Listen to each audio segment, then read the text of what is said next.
I welcome you all to Major HS Kalsi's Balno Academy. This is Abhishek.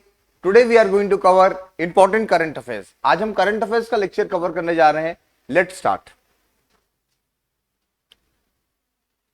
So here we go with our first current affair. Madhav national park become India's 58th tiger reserve. So जो Madhav national park है जो कि मध्य प्रदेश में पड़ता है वो India का 58th tiger reserve बना है, इसको डिक्लेयर किया गया है. So Madhav in Madhya Pradesh declare the 58th reserve. So now there are total 9 tiger reserve in Madhya Pradesh. Madhya Pradesh में टोटल कितने 9 टाइगर रिजर्व हैं. कौन कौन से हैं? That is called Kanha tiger reserve, Pench tiger reserve, Bandhavgarh tiger reserve, Panna tiger reserve, Satpura tiger reserve, Sanjay Dubri, Veerangana Durgavati, Ratapani and Madhav. So these are the tiger reserves you should be remembering. So ये कौन बना है? इंडिया का 58th बना है. अगर आप बात करते हो द फर्स्ट टाइगर रिजर्व की, the first tiger reserve 1973 Jim Corbett, जो आज की डेट में नैनीताल डिस्ट्रिक्ट उत्तराखंड में है, वो पहला टाइगर रिजर्व भी था और पहला नेशनल पार्क भी था इंडिया का. This you should be remember. और रिसेंटली कौन बना है? Madhav national park, that is 58th. It is in Shivpuri district of Madhya Pradesh. अगर आप टाइगर की पॉपुलेशन की बात करें तो maximum number of tiger we found in, that is in Madhya Pradesh. Second one that is in Karnataka. Third one that is Uttarakhand. So these are the top 3 states where maximum number of what tiger population is there. So you should be remember Madhav National Park become the 58th tiger reserve of India. You should be remember, and the first tiger reserve is Jim Corbett, and even the first national park is that is Jim Corbett. This you should be remembering. So you should be also remembering to protect tiger. There is one project also, that is Project Tiger. To protect tiger, there is one Project Tiger is there. What is this Project Tiger? It is launched in 1973 by Ministry of Environment and Forest and Climate Change to protect and conserve tiger population and their habitat. So who is the body which is implementing it? Is that is NTCA, National Tiger Conservation Authority, was established to implement and oversee the project. So this you should be remember. If you see the map of India, so these are what the home of big tigers. If you see 9 tiger reserve in Madhya Pradesh, 5 is in Rajasthan, 3 in UP, and 2 is in Uttarakhand, 1 it is in Bihar, 4 it is in Assam, 3 it is in Arunachal Pradesh. So all the area it has been declared here. कहाँ tiger reserves है. So this you should be remember. And there is one international declaration also, Saint Petersburg Declaration, जिसमें बात किया जाता है to conserve the tiger and double the tiger population. So Saint Petersburg Declaration was also there on tiger conservation, that has been signed in 2010. So what is the commitment by the nation over here to protect the tiger worldwide and to double the population of tiger? That is Saint Petersburg Declaration. That is for tiger conservation. और India में tiger conservation का कौन सा एक project चलाया गया था? Project tiger चलाया गया था 1973 में, जिसको इंप्लीमेंटिंग एजेंसी है NTCA, national tiger conservation authority. So हमने अभी तक क्या देखा? माधव टाइगर रिजर्व है, वो इंडिया का 58th टाइगर रिजर्व बना है. माधव टाइगर रिजर्व इंडिया का 58th टाइगर रिजर्व बना है. ये मैंने आपको बताया. This thing you should be remember. Then you should be remembering कि it has become the 58th और मध्य प्रदेश का 9th है. Next one that is Similipal tiger reserve. तो शिमलीपाल जो उड़ीसा में पड़ता है वो इंडिया का 107th नेशनल पार्क बन गया है. तो Similipal has got a status of national park और इंडिया का 107वां नेशनल पार्क बना है. Recently Odisha government has declared that Similipal tiger reserve as the state second, that is second tiger reserve. इससे पहले कौन था? Bhitarkanika making it the first और you can say the national park of Odisha. So after Bhitarkanika the Similipal get the national park status. National park का status मिला है. If you consider, I will be sharing you the map also. तो आप इस map को थोड़ा over through करोगे तो you can easily see all the national park has been covered over it. तो आप बस इसको जूम आउट कीजिएगा, पीडीएफ भी मैं शेयर करूंगा. इसको बस आप पढ़ोगे तो आपको एक रफली आइडिया मिल जाएगा किस में कहां आपका नेशनल पार्क है, किस स्टेट में सबसे ज्यादा नेशनल पार्क है, वो आपको पता चल जाएगा. और इंडिया का हाईएस्ट जो नेशनल पार्क है that is Hemis in Ladakh. Hemis national park India का हाईएस्ट नेशनल पार्क है, जो कि कहां पर? हेमिस है. कहां पर पड़ता है? लद्दाख में पड़ता है. तो इस मैप को you just read it out और आपको पता चलेगा. उड़ीसा, बिहार में एक ही है जिसको वाल्मीकि नेशनल पार्क. तो ये मैंने पूरा एक आपको लिस्ट दिया है इंडिया में टोटल 107 नेशनल पार्क का। तो आप लोग इसको बस रीड आउट कीजिएगा और एक बार नजर डाल लिया कीजिए, तो इससे क्या होगा कि आपके लिए चीजें बहुत आसान हो जाएंगी। It will be very easy for you all. Next one is Lachit Borphukan police academy inaugurated in Assam. So who is Lachit Barphukan? Actually हुआ क्या, लचित बारफुकन नाम की ये एक मिलिट्री जनरल थे किसके, अहोम किंगडम में। अहोम किंगडम में लचित बारफुकन एक मिलिट्री कमांडर थे। इनके नाम से पुलिस अकेडमी खोली गई है, कहां पर, असम में। असम में एक अकेडमी खोली गई है। और Lachit Barphukan was also known as Shivaji of north east. हुआ क्या था कि एक बैटल लड़ा गया था, उसका नाम था बैटल ऑफ सराय घाट। अहोम के जो राजा थे that is called Chandradhwaj Singh, उनके जनरल थे that is called Lachit Borphukan. तो औरंगजेब ने आर्मी भेजी थी नॉर्थ ईस्ट में असम को कॉन्कर्ड करने के लिए, and Lachit Barphukan defeated the Mughal army in battle of Saraighat, and he was very much expert in guerrilla warfare tactics. That's why he was known as the Shivaji of north east. And battle of Sarai Ghat leading to Ahom army defeated in Mughals, and the war of naval conflict which Mughal army was led by Raja Ram Singh of Amber. So Amber इनको lead कर रहे थे, राजा राम सिंह अंबर इनको lead कर रहे थे, that is the Mughal forces. In battle of Sarai Ghat Ahom army has defeated the Mughal forces, और इसमें जो बहुत इंपॉर्टेंट रोल था वो लचित बारफुकन का था, और इन्हीं के नाम पे एक अकेडमी बनाई गई थी। अभी last year only PM Modi has inaugurated 125 feet of statue that is in Jorhat district of Assam. Jorhat district में PM of India Narendra Modi has inaugurated a statue that is Lachit Barphukan in Jorhat district, 125 feet का था, वो उसको dedicated किया गया था लचित बारफुकन के लिए। तो आपको इतना याद रखना है इनके बारे में, battle of Saraighat, he was called as Shivaji of north East. इतने पॉइंट आपको एग्जाम में याद रखने हैं। इंडिया का पहला वर्टिकल लिफ्ट ब्रिज जो बनाया गया वो कहां पर बनाया गया, पम्बन ब्रिज में बनाया गया। Pamban bridge, India first vertical lift bridge Pamban bridge is located in Rameshwar Tamil Nadu. So the bridge will connect what, bridge जो बनाया गया, देखिए ये नया ब्रिज बनाया गया, ये ओल्ड ब्रिज है जो आपको दिखने में आ रहा है, देखिए पुराना हो चुका है। पुराना क्यों हो चुका है, ये 1914 के ब्रिटिश टाइम का है, और उसमें कोरोजन हो गया। कोरोजन मतलब जंग लग चुका है, जंग लग गया तो इसमें बहुत ज्यादा मेंटेनेंस मांगता है, मेंटेनेंस मांगता है, बहुत सारा कॉस्ट बियर होता है। तो हमने बोला ये नया ले लीजिए वर्टिकल लिफ्ट, एकदम यूरोप से इंस्पायर होकर हमने इसको बिल्कुल बनाया। It has been inspired from the basically from the European model, European model में बनाया गया था इसको, inspired from basically Europe that is Germany, ठीक है। और जो पुराना ब्रिज था वो जंग खा रहा था और खराब हो चुका था, इसलिए हमने नया ब्रिज बना दिया साइड में। रेलवे ब्रिज भी है और आपका रोडवेज भी कनेक्ट करता है इसको। सो ये इंडिया का पहला वर्टिकल लिफ्ट ब्रिज है that will be connecting Pamban bridge located in Rameswaram. The bridge will connect Rameswaram to Mandapam which connect to the Mandapam Pamban channel, जो पम्बन चैनल से कनेक्ट करता है। तो आपको इतनी चीजें एग्जामिनेशन पॉइंट ऑफ व्यू के लिए याद रखनी है कि इंडिया का पहला वर्टिकल ब्रिज कहां पर बना है, that is called Pamban bridge बना है, जो कि कहां पर है, जो कि रामेश्वरम में है, तमिलनाडु में। और ये इतना पावरफुल बनाया गया कि हाई विंड वेलोसिटी को भी सस्टेन कर सकता है, हाई विंड वेलोसिटी को भी काफी आसान तरीके से ये सस्टेन कर सकता है, कोई दिक्कत नहीं आएगी। और जो ओल्ड ब्रिज था वो ब्रिटिश टाइम का ब्रिज था, 1914 में उसको ब्रिटिश ने के द्वारा बनाया गया था, लेकिन अभी तक हम लोग इसको सस्टेन करके रखा था और अभी तक फंक्शनल भी था, लेकिन अब बाद में इसको हटा दिया जाएगा क्योंकि नया ब्रिज बन चुका है। सेकेंड चीज बात करते हैं, इंडिया का पहला सी ग्लास ब्रिज कहां पर लोकेटेड है, ये कन्याकुमारी में लोकेटेड है, और ये किसको कनेक्ट करता है, ये विवेकानंद रॉक मेमोरियल को कनेक्ट करता है 133 feet, that is called Thiruvallur statue को। और Tamil Nadu government has officially renamed as Thiruvallur statue in Kanyakumari the statue of wisdom. तो अब याद रखना, देखो स्टैच्यू ऑफ विजडम आपको याद रखना है इसमें, कि जो नया जो 133 फीट का स्टैच्यू था थिरुवल्लुर स्टैच्यू, उसको अब स्टैच्यू ऑफ विजडम बना दिया गया। अब आपको इंडिया में सारे स्टैच्यू देखने हैं, उनके नाम देखने हैं, जैसे statue of unity Sardar Vallabh Bhai Patel, statue of wisdom that is same that is Thiruvallur, again it is become very much important. तो ये सारे चीजें आपको याद रखने हैं जो भी इंडिया में पहली बार हो रहे हैं। ग्लास ब्रिज जो कि विवेकानंद रॉक मेमोरियल को थिरुवल्लुर स्टैच्यू से कनेक्ट करता है, it is very much important. And Kanyakumari is the southern most point of India, one more fact you should be remember. So ये सारे जो भी मैं टॉपिक बता रहा हूं तो आपको ध्यान में रखना है, नोट डाउन करना है और एग्जामिनेशन के लिए पढ़ना है। Second one, then India launches operation Brahma for earthquake relief in Myanmar. Actually हुआ क्या था, इससे पहले वाली क्लासेस में मैंने बहुत सारे ऑपरेशन पढ़ाए थे, ऑपरेशन सिंदूर पढ़ाया था, नादेर पढ़ाया था, ऑपरेशन किलर पढ़ाया था, ऑपरेशन हॉक पढ़ाया था, ठीक, ऑपरेशन मेघ चक्र बताया था, सीबीआई वाले सारे ऑपरेशन बताए थे। तो एक और एक ऑपरेशन चलाया गया था, उसका नाम था ऑपरेशन ब्रह्मा।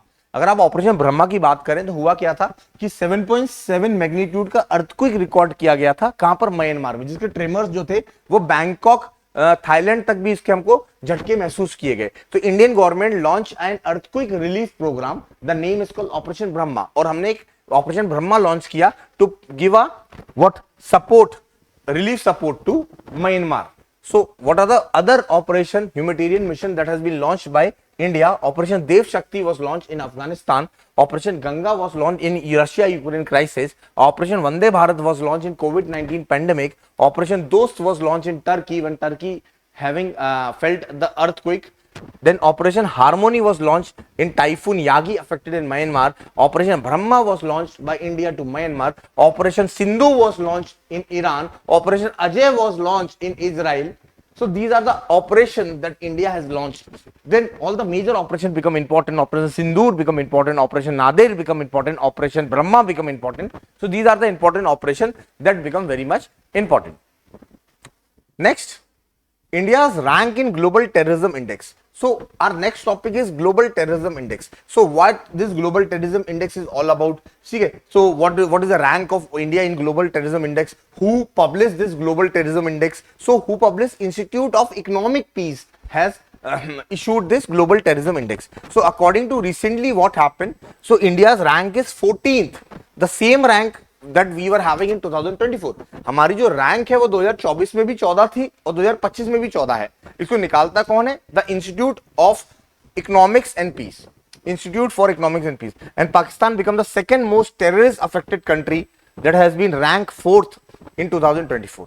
सो टॉप 5 कंट्री जो अफेक्टेड थे वो बुर्किना फासो थी, western African country, Pakistan, Syria, Mali and Niger, और इंडिया की रैंक कितनी है? इंडिया की रैंक 14 है। अब इसमें ग्लोबल टेररिज्म इंडेक्स निकालते कैसे, क्या पैरामीटर्स हैं कि टेररिस्ट इंसिडेंट कितने हुए, ठीक है, कितनी ज्यादा कैजुअलिटीज कॉज की गई टेररिस्ट के द्वारा, कितनी ज्यादा इंजरीज अकर हुई, ठीक है, टोटल नंबर ऑफ हॉस्टेजेस कितने बनाए गए. So these are the parameters that has been defined to give a rank over global terrorism index, and this is the 12th edition की बात करें. इसको कौन निकालता है? इंस्टीट्यूट ऑफ इकोनॉमिक पीस इसको रिलीज करता है. और कब से इनिशिएट किया गया था? 2000 में इसको इनिशिएट किया गया था. टोटल 160 कंट्रीज इसमें आती हैं. और ऑब्जेक्टिव क्या होता है? Objective is to analyse the global terrorism and assess the impact of कि क्या इसका इंपैक्ट बढ़ रहा है. तो एक डाटा देने की बात कर रहे हैं. तो मैंने आपको कुछ पैरामीटर्स बताए. पैरामीटर्स बताएगा कितने इंसिडेंट हैपन हुए, कितनी ज्यादा कैजुअलिटीज उसके बारे में कराई गई, कितनी ज्यादा इंजरीज हुई हैं, और टोटल नंबर ऑफ हॉस्टेजेस कितने बनाए गए. इस तरीके से हमको ये चीजें बताई. Next one was Khanjar. If you see the exercise Khanjar, Khanjar is a military drill between India and Kyrgyzstan. So again this is the 12th edition that has been launch in Kyrgyzstan. तो किसके बीच में होता है? इसका काम क्या होता है? The aim was to enhance what? A defence cooperation and regional security. तो खंजर एक्सरसाइज कहां पर हुई? किर्गिस्तान के साथ हुई. किसके साथ हुई? इंडिया के साथ हुई. कहां पर हुई? किर्गिस्तान में हुई. मेन एम क्या था? To enhance military cooperation and regional security. और ये एनुअली कराया जाता है. Started in 2011 and held every year in 2050. और कहां पर हुआ था? ये 12th एडिशन था. 2025 का किर्गिस्तान में हुआ था. Simple some basic information. और इंडिया की तरफ से किसने पार्टिसिपेट किया था? Parachute regiment has participated from India and Kyrgyzstan scorpion brigade has participated. तो इंडिया की तरफ से किसने पार्टिसिपेट किया था? पैराशूट रेजिमेंट ने. और किर्गिस्तान स्कॉर्पियन ब्रिगेड ने इसको पार्टिसिपेट किया था. Same way exercise desert hunt की बात करें. ये ज्वाइंट फोर्स एक्सरसाइज है desert hunt, conducted by special forces at Jodhpur air station. So it is organized by Indian air force. It's a first और you can say tri service special force exercise है. ठीक है, para commando इसमें जाते हैं.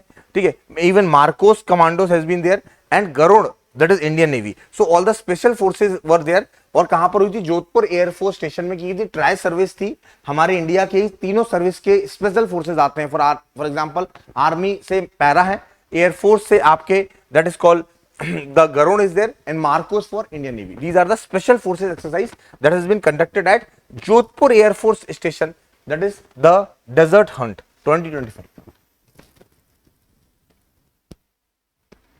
Next, Bongo Sagar. Bongo Sagar is a naval drill between India and Bangladesh. तो Bongo Sagar किसके बीच में कराई गई है? इंडिया और बांग्लादेश के बीच में कराई गई थी, bongo Sagar. Along with Bongo Sagar, there is a corporate exercise between India and Bangladesh in Bay of Bengal.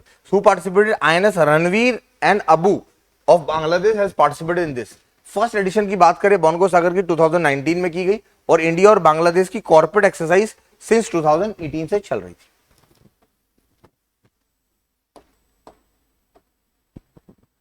Next बात करते हैं AIKEYME. AIKEYME is basically what? ECMIA is basically India and Africa maritime exercise. ECMIA exercise. So Indian Navy conducted this first African key maritime engagement. It was held between India and 10 African countries, hosted by India and Tanzania. So conducted in April. कहां पर conduct कराई गई थी? Tanzania में कराई गई थी और ये पहली इंडिया अफ्रीका मैरिटाइम एक्सरसाइज है ECMIA.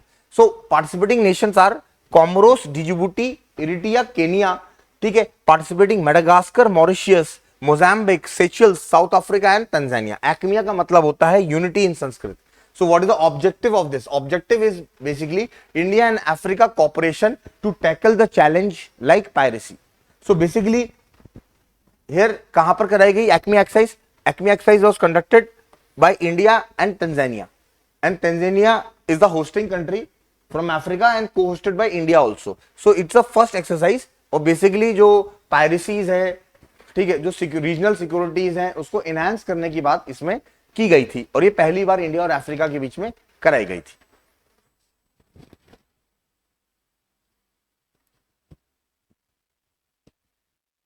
Next 14th edition India and Russia, that's called naval exercise.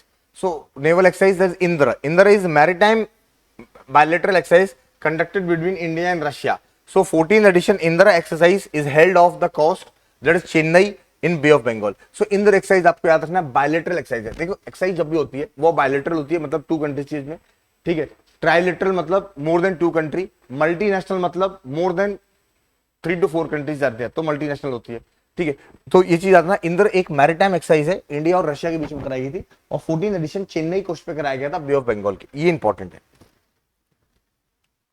Same में बात करते हैं exercise sea dragon.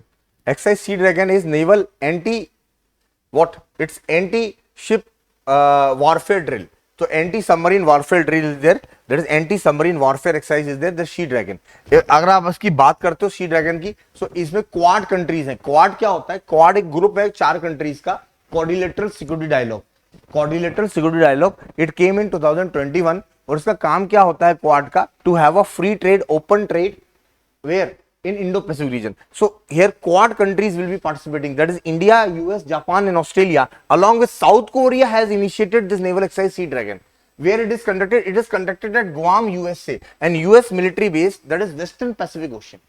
If you consider it is an anti-submarine warfare exercise, it has been conducted annually by multinational is coming, organized by US Navy. Started in 2015 between US and Australia.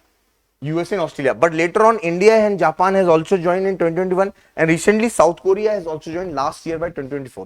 So this you should be remember, the exercise Sea Dragon, the first anti-submarine warfare exercise was conducted. So initially कौन इसमें member है? Quad. Quad को मैंने आपको बताया, quad का 2024 का summit कहां हुआ था? वेलमिंगटन यूएसए में हुआ था. 2025 का कहां होगा? हमारा इंडिया होस्ट करेगा इसको. और क्वाड की एक नेवल एक्सरसाइज भी होती है, उसका नाम होता है मालाबार क्वाड. कभी आप मालाबार एक्सरसाइज पढ़े तो उसको क्वाड से रिलेट करते हुए पढ़े तो आपके लिए इजी होगा. सेम वे सी ड्रैगन के बारे में भी मैंने आपको बताया. नेक्स्ट वन इज एक्सरसाइज प्रचंड प्रहार. It's a tri service exercise in Arunachal Pradesh. So Indian army has recently was conducted a प्रचंड प्रहार exercise in Arunachal Pradesh. So what is the goal of this exercise? इस गोल का काम क्या है? ट्राई सर्विस है, अरुणाचल प्रदेश में कराया गया था. So the goal was the fully integrated approach across the 3 services in terms of surveillance, in terms of command, in terms of control, in terms of precise strike capability. So precise strike capability, तो उसको ध्यान में रखते हुए ये सारी चीजें ध्यान में रखी गई हैं. That is called exercise प्रचंड प्रहार is there. So अगर आपको पूछा जाए प्रचंड प्रहार किसके बीच में होती है, तो ट्राई सर्विसेज के बीच में होती है, army, air force, navy, to have a proper coordination, command, ठीक है, in terms of surveillance, in terms of control, in terms of strike capability. तो जो अभी हमने रिसेंटली ऑपरेशन सिंदूर देखा, ऑपरेशन सिंदूर में हमने क्या देखा? एक ज्वाइंट ऑपरेशन देखा ना. Paramilitaries are also there, BSF there, CRPF there, army is there, air force is there. तो देखिए एकदम कोऑर्डिनेशन के पूरा तरह काम किया गया, जिसको बोला इंटीग्रेटेड कमांड के साथ हमने पूरी तरीके से काम किया गया। नेक्स्ट बात करते हैं, इंडिया में पहला रिवर डॉल्फिन सेंसस किया गया। तो world wildlife institute of India conducted India first dolphin survey 2021 to 2023 तक किया गया। तो सर्वे में हमको क्या पता चला गया कि टोटल 6,327 डॉल्फिन वर लोकेटेड और 6,000 to 324 in Gangetic dolphin, 3 in the dolphin. The survey was conducted in Ganga and Brahmaputra river basin.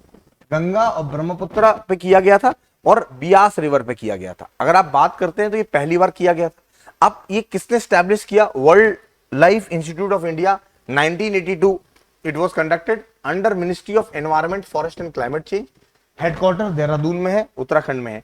अगर आप बात करते हैं हाईएस्ट नंबर ऑफ डॉल्फिन, तो highest number of dolphin has been located at Uttar Pradesh, second one is in Bihar, West Bengal, Assam, Jharkhand, Rajasthan, Madhya Pradesh and Punjab.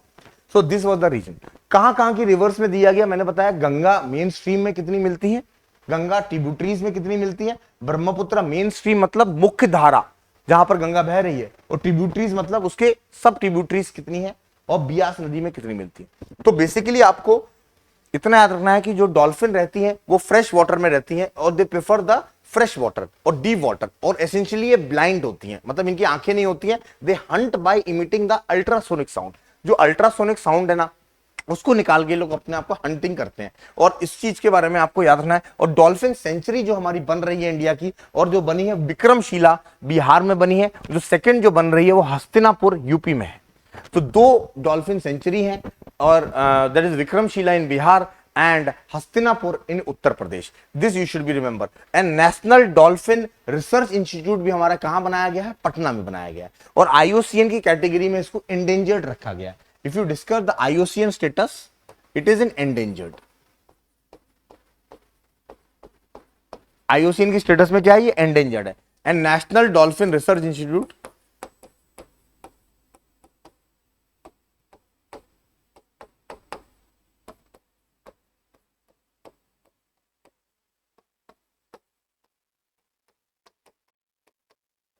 ये बनाया गया आपके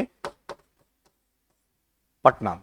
दिस यू शुड रिमेंबर। मैंने आपको क्या बताया? फ्रेश वाटर चाहिए, ये एसेंशियली ब्लाइंड होती हैं, जो हंटिंग करती हैं वो अल्ट्रासोनिक साउंड की वजह से करती हैं, और this you should be remember few fact and information. और डॉल्फिन सेंचुरी हमारी बिहार में बनी है, और सेकंड यूपी में बनी है। From borrower to the builder report NITI Aayog. देखिए एक रिपोर्ट निकाली गई थी नीति आयोग। नीति आयोग है क्या? हमारा national institute for transforming India है। इसने एक रिपोर्ट निकाली है from borrower to the builder. तो this is shows that the financial growth, the women role in India's financial growth. So it highlight about the contribution of growth of women in India's financial system. किस तरीके से women का role एक enhance हो रहा है Indian financial system में। तो एक रिपोर्ट निकाल के दिया है from borrower to the builder कि how women is coming forward and contribution in Indian financial system. और नीति आयोग है क्या? National institute for transforming India, जो प्लानिंग कमीशन को हमने अबॉलिश किया था in 2015। NITI Aayog came into existence. Next one is Raisina dialogue. Raisina dialogue, the theme is Kaal Chakra. The theme क्या है? Kaal Chakra, the people, peace and planet. The 10th edition Raisina Dialogue was launch in new Delhi, organised by Observer Research Foundation, Ministry of External Affairs. The theme is Kaal Chakra, the people, peace and planet. So basically if you translate this Kal Chakra, the Kal Chakra is basically the wheel of time. Translate का इसका मतलब होता है the wheel of time. You should be remember. और ये chief guest इसमें किसको बनाया गया था? क्रिस्टोफर लक्सन को बनाया गया था, द पीएम ऑफ न्यूजीलैंड। और न्यूजीलैंड की कैपिटल क्या है? वेलमिंगटन। तो प्रीवियस थीम इसका क्या था? चतुरंग, कन्फ्लिक्ट, कंटेस्ट एंड कॉपरेट। तो बेसिकली इसमें होना क्या है? इसमें हमने 10th edition था ये हमारा रायसीना डायलॉग का। सो इसमें हमने क्या किया? बहुत सारे लोगों को बुलाया ऑफ डिफरेंट कंट्रीज, ठीक है। एजुकेटर था, इनोवेटर था, इकोनॉमिस्ट था, सारे लोगों को बुलाया, और हमने क्या डिस्कस किया? We have discuss about the geopolitics and geoeconomics and organized annually. हर साल हम लोग कराते हैं। So why we are conducting this thing? to bring all the global leader, policy maker, academician and the expert together in one field। तो हम एक जगह सबको लेके आए और एक जगह हमने सब चीज को लेके बातचीत करी गई, ठीक है। इसमें मोर देन 20+ नेशंस के जो एक्सपर्ट्स होते हैं वो आएंगे और डिस्कस करेंगे। सो बेसिकली ये किससे इंस्पायर्ड है? इससे पहले एशिया पैसिफिक का डायलॉग होता था, उसको बोलते हैं संग्रीला डायलॉग। संग्रीला डायलॉग से इंस्पायर है ये। एशिया पैसिफिक का सिक्योरिटी समिट होता था जो सिंगापुर में लॉन्च करते थे उसको, उससे इंस्पायर होकर हमने अपना खुद का बनाया है Raisina Dialogue. Why Raisina dialogue? Raisina Hills पे है ये, दिल्ली में, जहां पर प्रेसिडेंट हाउस होता है, और ये 10th एडिशन है। इसकी जो शुरुआत की गई थी वो 2016 से हमने इसको शुरुआत किया गया था। तो ये हमारा 10th एडिशन बना है जिसमें हमने काल चक्र, जो रायसीना डायलॉग हमने बनाया, और थीम था Kaal Chakra, the wheel of time. Next is BIMSTEC. BIMSTEC is Bay of Bengal initiative multi sectoral technical economic cooperation. BIMSTEC is there, hosted by Thailand in 2025. The fifth summit was held in 2022, hosted virtually by Colombo, Sri Lanka. So sixth summit BIMSTEC का कहाँ हो रहा है? Thailand में हो रहा है। BIMSTEC क्या है? Bay of Bengal initiative multi sectoral technical economic cooperation, BIMSTEC summit. This you should be remember. So what is this BIMSTEC summit? BIMSTEC is a regional organization.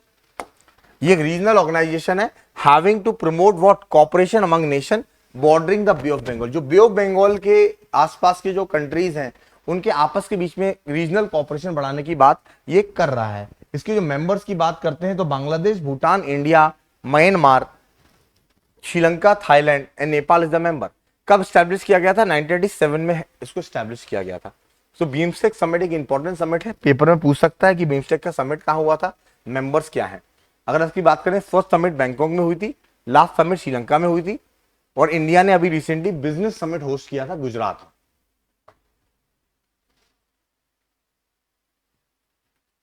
Next बात करते हैं पीएम युवा scheme for young author.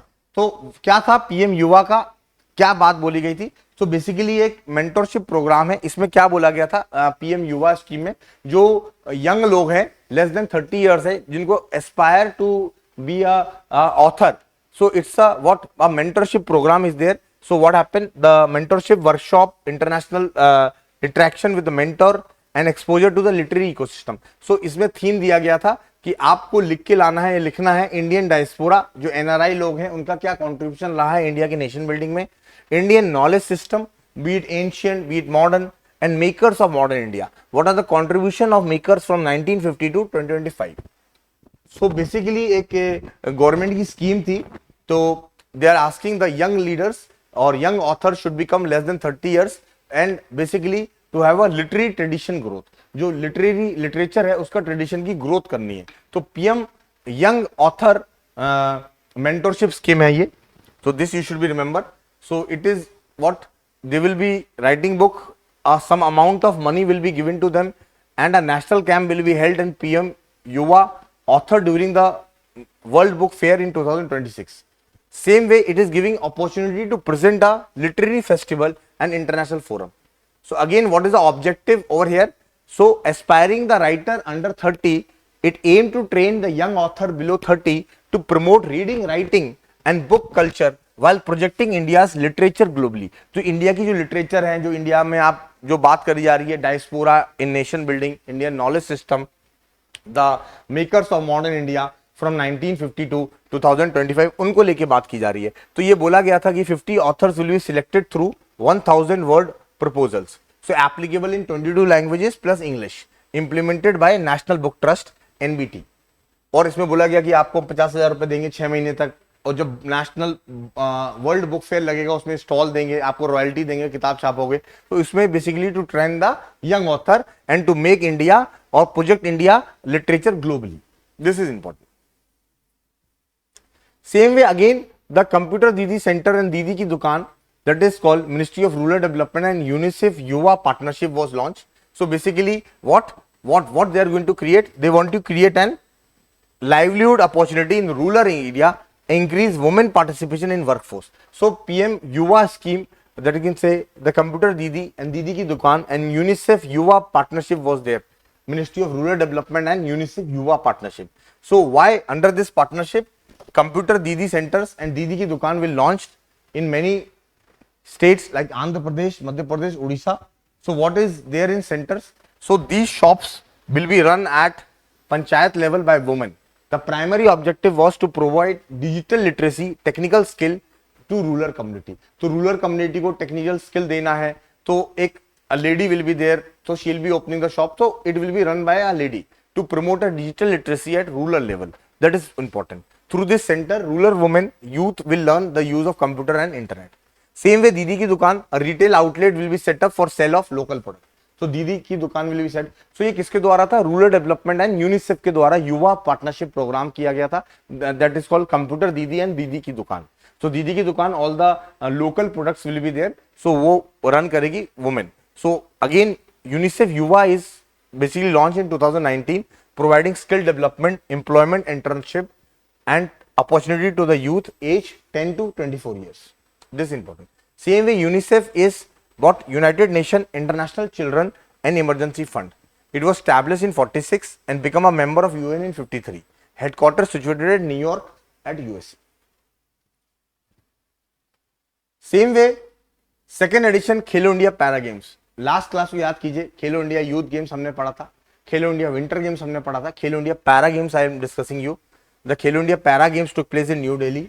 The theme of the anthem is खेलेगा खेलेगा मेरा India, जीतेगा जीतेगा मेरा इंडिया. अगेन द मैस्कट जो कि गुड लक चार्म है, that is the good luck charm is Ujjwala, that inspired from the house sparrow, that is symbolise the perseverance and resilience. Perseverance और रेजिलियंस की तरह इसको किया गया. So the rank is Haryana topped, second Tamil Nadu, third Uttar Pradesh, fourth Rajasthan, fifth Maharashtra. So these are the ranking, the Khelo India Para Games. And remember this thing, it is the second edition, the Khelo India Para Games. The first edition was also held in Delhi. So first edition was also in Delhi, and again the first edition winner is Haryana, second Uttar Pradesh, third Tamil Nadu. And this time the winner is Haryana, Tamil Nadu and Uttar Pradesh. But 2023 में Uttar Pradesh second and Tamil Nadu become the third one. Next, Vidarbh win the Ranji Trophy. So Vidarbh has won what? The Ranji Trophy of 2024 and 25. So Vidarbh has defeated whom? Vidarbh has defeated Kerala in Ranji Trophy and won the title the third time. The final was held in Vidarbh Cricket Association Stadium at Nagpur. So although the match was draw, but on the basis of the first inning lead, the Vidarbh won the Vidarbh won the match actually. Vidarbh winner declared as the winner. If you see the Ranji Trophy, it has been named after the famous cricketer, that is Ranjit Singh, the first international Indian cricketer. And last winner was Mumbai and runner-up was Vidarbh. So it has been the domestic first-class cricket tournament organized by BCCI, Board of Control Cricket in India. This thing you should be remember. India wins both men and women title at Kabaddi Cup. So what happened? India has won the both World Cup of men and women in World Cup, World Kabaddi, that was held in England. तो West Midland में हुआ था और India ने both man category and women category defeated England in final. So again world kabaddi organised by world kabaddi organisation and India is the winner of both men and women. The first edition was held in, that is Malacca, Malaysia, and winner was India, runner-up was Iraq. Same way, women winner is India, runner-up was Chinese. What in the first edition? That was held in 2029. Same way, the second edition was held World Cup, that is in England, and where India became the winner by defeating England in men category and women category. Same way, Army topped the Khelo India Winter Games. So Khelo India Winter Games was concluded in two phases, one phase in Ladakh, second phase in Jammu and Kashmir. So here Indian Army emerged the overall winner. So Indian Army was the second consecutive win and also topped the 24 edition also. The mascot मैंने आपको बताया था, the mascot of Khelo India was leopard. Leopard was the winner. If you see the medal tally, Indian Army was the top, Himachal Pradesh was second, Ladakh was third, Maharashtra was fourth, Tamil Nadu was fifth. This you should be remember the medal tally. Same way, Mumbai Indians has won the Women Premier League, Women IPL का जो league था, वो Mumbai Indians win the title. Same way, Mumbai Indians has defeated whom? They had defeated the Delhi Capitals in the final match and winning the second title. Same way, if you see it has been organized by BCCI, that Board of Control of Cricket.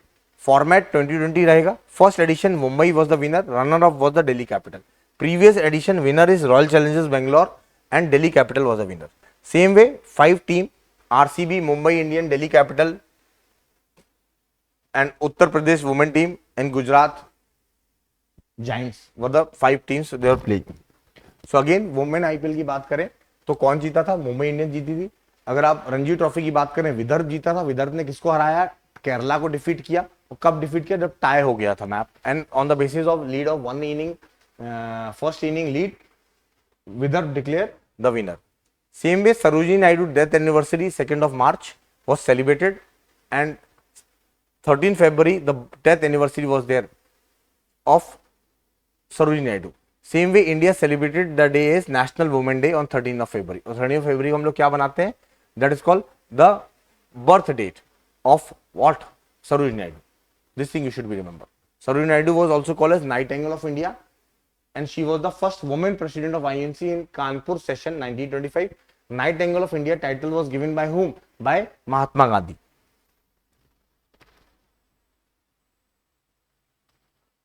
Again, Nagorno-Karabakh disputed region, that is Armenia and Azerbaijan. So क्या हो गया?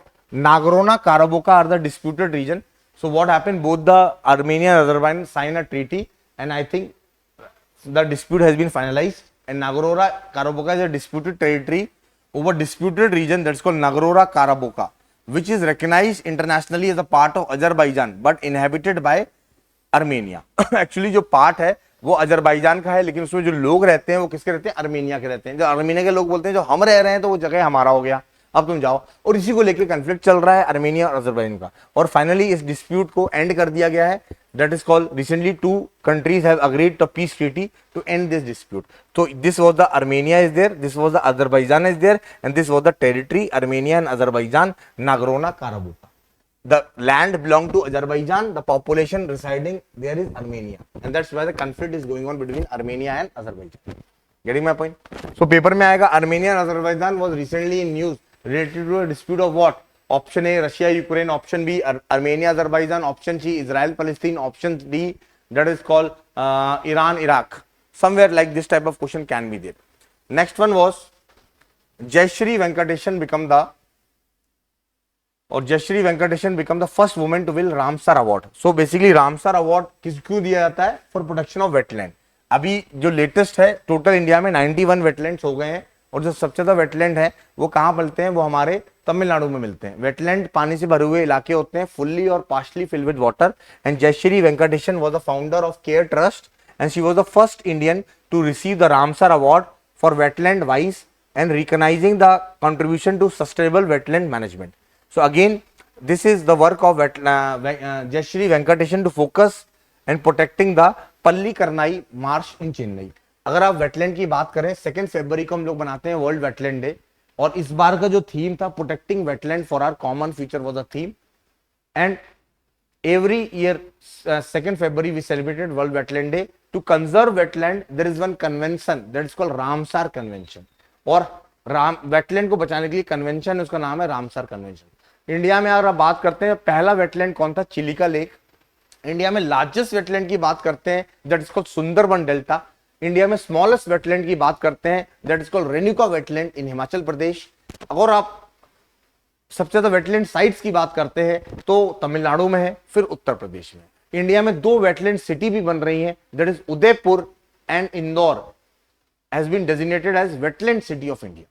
These are the information you should be remember about Ramsar sites, and Ramsar के बारे में आपको इतना पता होना चाहिए. Second, रक्षा मंत्री defence minister has unveiled the first edition magazine that is सशक्त भारत. So basically सशक्त भारत एक मैगजीन डिक्लेयर की गई है, और उसमें हाईलाइट किया गया है बहुत सारी breweries story, sacrifice of arm forces along with the policy discussion in Hindi. So the objective of सशक्त Bharat is to highlight what? A creative talent of Ministry of Defense and encourage them to carry out day-to-day activities in Hindi. तो लोगों को बताने की बात की जा रही है किस तरीके से भारत क्या बन रहा है, सशक्त बन रहा है. तो पहला मैगजीन निकाला गया सशक्त भारत, जो कि बाई एनुअल है, ठीक है, और हिंदी की मैगजीन है सशक्त भारत. तो हमने सशक्त भारत के बारे में जाना, जयश्री वेंकटेशन के बारे में जाना, हमने नागरोरा काराबोका के बारे में जाना, सरोजनी नायडू के बारे में जाना, नाइटिंगेल ऑफ इंडिया के बारे में जाना, हमने वुमेन आईपीएल के बारे में जाना, विंटर गेम्स के बारे में जाना, हमने पैरा गेम्स के बारे में जाना, हमने कबड्डी वर्ल्ड कप के बारे में विनर के बारे में कवर अप किया, Ranji trophy I discuss Vidarbha was a winner, quick revision भी हो जाएगा हमारा। Second way para games was also there where Haryana become the winner, Khelo India para games. Second way didi की दुकान and computer didi we have seen. Same we have also covered about the PM Yuva, author बनाने की बात चल रहे हैं, ओवा रूरल डेवलपमेंट और यूनिसेफ का प्रोजेक्ट है पीएम युवा। सेम वे बीमस्टेक का समिट हमने देखा जो कि थाईलैंड में हो रहा है, 6 समिट, हेडक्वार्टर ढाका में है, जो बे ऑफ बंगाल के आसपास के जितने कंट्री है उसको ध्यान में रखते हुए बनाया गया था। Same way Raisina dialogue, the theme is Kaal Chakra, the wheel of law. Second one from borrower to the builder, reporters of NITI Aayog is there. Next dolphin survey report सबसे ज्यादा उत्तर प्रदेश में है, फिर बिहार में है, और नेशनल डॉल्फिन रिसर्च सेंटर जो हमारा पटना में बन रहा है, और dolphin century Vikramshila Bihar and Hastinapur proposed है यूपी में। सेकेंड प्रचंड पहाड़ ट्राई सर्विस एक्सरसाइज थी, कहां पर, अरुणाचल प्रदेश में, this you should be remember. Second way sea dragon जो कि क्वाड और साउथ कोरिया के साथ में कराया गया था, कहां पर, यूएस में हो रही है। सेकेंड वे इंदिरा जो कि 14 एडिशन है, इंडिया और रशिया के बीच में मिलिट्री एक्सरसाइज। एक्मिया इंडिया और अफ्रीका के बीच में पहली एक्सरसाइज कराई गई थी, मैरीटाइम एक्सरसाइज, और उसका मेन था कि पायरेसी वगैरह इश्यू को देखना है। सेकंड बोनगो सागर एंड कॉर्पैट जो कि हमारा बांग्लादेश के साथ कराया गया था, और डेजर्ट हर्ट जो कि ट्राई सर्विस एक्सरसाइज है आर्मी एयरफोर्स और नेवी की, जोधपुर एयर फोर्स स्टेशन में इसको कराया गया था। सेम में बात करते हैं खंजर एक्सरसाइज जो कि 12th एडिशन है, इंडिया और किर्गिस्तान के बीच में खंजर exercise. Same way global terrorism index की बात करते हैं जो कि ग्लोबल टेररिज्म इंडेक्स के तौर पे कराया जा रहा है। तो इंडिया की रैंक 14 थी 2024 में भी, 25 में भी 14 है। निकालता कौन है, इंस्टीट्यूट ऑफ इकोनॉमिक पीस इसको रिलीज करता है। सेम वे ऑपरेशन ब्रह्मा म्यांमार में लॉन्च किया गया, इंडिया का पहला सी ग्लास ब्रिज कन्याकुमारी में लोकेटेड है। सेम वे पंबन ब्रिज पहला वर्टिकल लिफ्ट ब्रिज हम बनाए रहे हैं। Second way Lachit Borphukan police academy was launch in Assam, north east का शिवाजी बोलते हैं इनको, और ये बैटल ऑफ सराय घाट में इन्होंने औरंगजेब की आर्मी को, मुगल आर्मी को डिफीट किया था। Second way Similipal declare as 107th national park, और उड़ीसा का सेकंड है after Bhitarkanika. Same Madhav tiger reserve declare as 58th tiger reserve of India. हमने क्विकली सारा रिवाइज किया और सारी चीजें आपको डिटेल में बताई, पीडीएफ भी आपके साथ शेयर की जाएगी। Hope you understand the lecture very well. Thank you and have a nice day. जय हिंद।